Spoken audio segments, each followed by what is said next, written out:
ปัญหาขององค์กรอิสระในทุกวันนี้มันอยู่ที่ว่าคนเลือกคือสนช.แล้วใครเลือกสนช.คสช.แล้วใครเป็นรัฐบาลก็คสช.ดังนั้นเนี่ยคนก็เริ่มรู้สึกว่าองค์กรอิสระนี่มันจะชอบทำจริงหรือ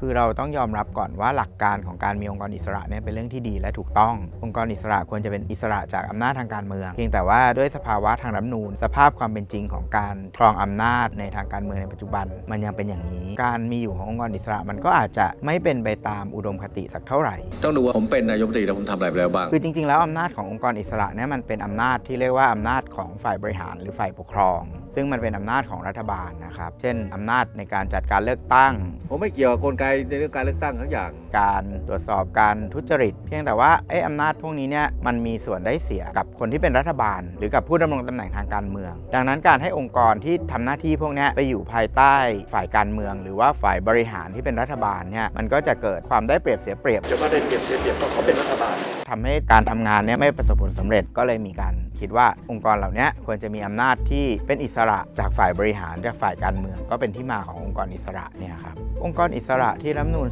40 ตั้งขึ้นนะครับส่วนใหญ่ก็ยังอยู่จนถึง 60 นี่แหละครับองค์กรแรกก็คือกกต.กกต.เนี่ยเดิมการเลือกตั้งอยู่ในสังกัดของกระทรวงมหาดไทยแล้วเขาก็เลยตั้งกกต.ขึ้นมาเป็นองค์กรอิสระเพื่อดูแลเรื่องการเลือกตั้งโดยเฉพาะส่วนองค์กรต่อมาก็คือปปช.ปปช.เนี่ยสมัยก่อนรัฐธรรมนูญ 40 คงเคยได้ยินชื่อหน่วยงานที่ชื่อว่าปปป.หรือว่าคณะกรรมการป้องกันและปราบปรามการทุจริตมิชอบในวงราชการซึ่งองค์กรนี้เป็นองค์กรภายใต้สังกัดสำนักนายกรัฐมนตรีอำนาจขององค์กรนี้ก็คล้ายๆปปช.คือตรวจสอบเรื่องการทุจริตของข้าราชการต่างๆพอมีแนวคิดเรื่ององค์กรอิสระขึ้นมาเขาก็ได้ตั้งให้ปปป.เป็นปปช.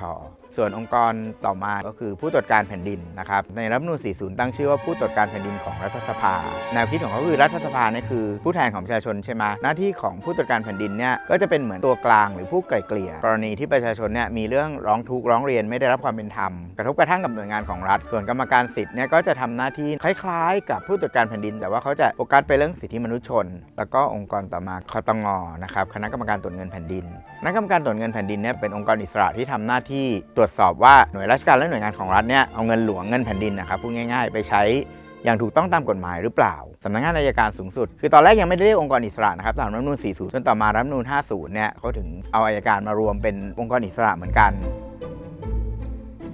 นโดยหลักการก็คือเขาจะกำหนดกับสเปคผู้จะมาดำรงตำแหน่งในองค์กรอิสระต่างๆเอาไว้ในรัฐธรรมนูญนะครับแล้วก็จะมีคณะกรรมการสรรหาแล้วเขาก็จะเปิดรับสมัครและกรรมการสรรหาเนี่ยก็จะหาจนได้ชื่อมาจำนวนหนึ่งแล้วก็ไปให้วุฒิสภาเนี่ยเลือกการให้วุฒิสภาเลือกเนี่ยในสมัยรัฐธรรมนูญ 40 เนี่ยมันชอบทำมากๆเพราะว่าสมาชิกวุฒิสภาเนี่ยมาจากการเลือกตั้งโดยตรงของประชาชนแต่ปัญหาก็คือว่าตั้งแต่รัฐธรรมนูญ 50 มาเนี่ยวุฒิสภามาจากการแต่งตั้งบ้างการสรรหาแบบวิธีแปลกๆบ้างและยิ่งในปัจจุบันเนี่ยผู้ที่ทำหน้าที่เป็นวุฒิสภาแล้วก็เป็นผู้สรรหาองค์กรอิสระซึ่งก็คือสภานิติบัญญัติแห่งชาติซึ่งก็คสช.แต่งตั้งอีกเหมือนกันนะครับ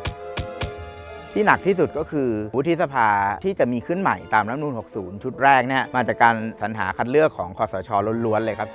250 คนดังนั้นเนี่ยผู้ดำรงตำแหน่งในองค์กรอิสระในปัจจุบันเนี่ยมันก็ตั้งข้อสงสัยได้เลยว่าเขามีความชอบธรรมยังไงเพราะว่าประชาชนไม่เกี่ยวเลยกับเรื่องนี้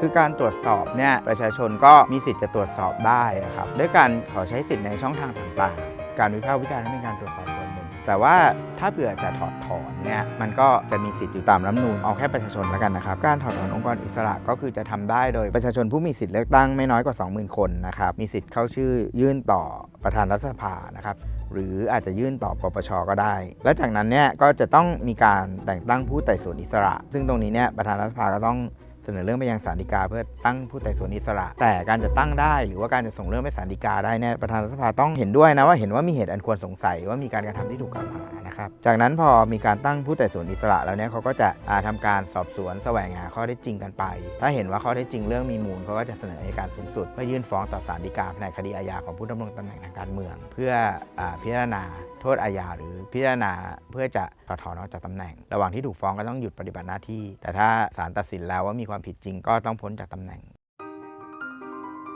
แน่นอนครับว่าเขารับเงินเดือนจากภาษีประชาชนชัวร์ครับเพราะเงินของรัฐเนี่ยมันไม่มีทางมาจากไหนได้นอกจากภาษีของเราการยึดโยงกับประชาชนเนี่ยเขาก็ควรจะมี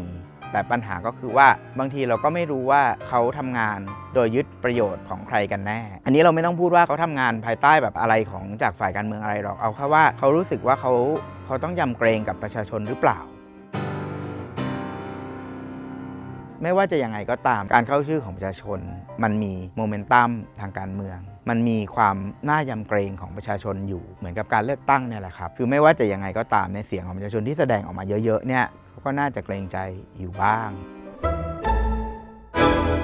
จากบทเรียนที่มันเกิดขึ้นในช่วงนี้ผมเชื่อว่าองค์กรอิสระในอนาคตซึ่งเป็นอนาคตเมื่อไหร่ก็ไม่รู้นะครับถ้าประชาชนสามารถแบบเป็นเจ้าของอำนาจได้โดยแท้จริงเรื่องเกี่ยวกับความรับผิดชอบขององค์กรอิสระอาจจะต้องมีกฎหมายที่ชัดเจนเป็นรูปธรรมมากกว่านี้เมื่อไหร่ก็ตามที่เราสามารถที่จะมีรัฐธรรมนูญของประชาชนโดยแท้จริงได้เรามีฝ่ายการเมืองที่มาแก้ไขรัฐธรรมนูญให้ประชาชนกลับมามีสิทธิ์ได้เหมือนเดิมเนี่ยเรื่องขององค์กรอิสระที่จะต้องยึดโยงกับประชาชนก็น่าจะดีขึ้น